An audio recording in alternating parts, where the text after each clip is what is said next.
الحمدللہ وحدہ لا شریک لہ والصلاۃ والسلام علی من لا نبی بعدہ وعلی آلہ واصحابہ الذین اوفوا عہدہ۔ مولانا کمال الدین صاحب حجیرہ والے مرحوم انتقال فرما گئے ہیں۔ انا للہ و انا الیہ راجعون۔ ان للہ ما اخذ ولہ ما آتا وکل شیء عنده باجل مسمى۔ حضرت مولانا کمال الدین صاحب رحمہ اللہ تعالی جید اور متقی عالم دین تھے۔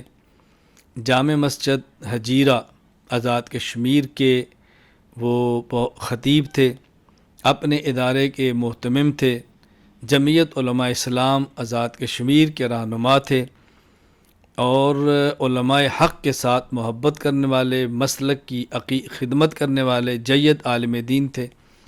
حضرت مولانا کمال الدین صاحب رحمہ اللہ تعالیٰ سے میری پہلی ملاقات 1991 یا 92 میں ہوئی ہے۔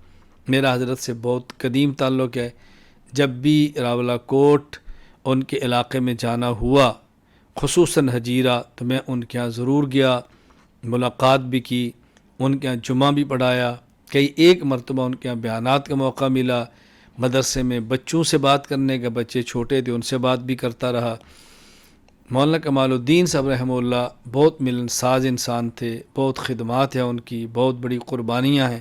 اللہ تعالیٰ ان کو اپنی شان کے مطابق اجر عطا فرمائے، مغفرت فرمائے، درجات بلند فرمائے، آخرت کی منزلیں آسان فرمائے، ان کے تلامذہ شاگردوں متعلقین کو ان کے لیے ذخیر آخرت بنا دے، صدقہ جاریہ بنا دے۔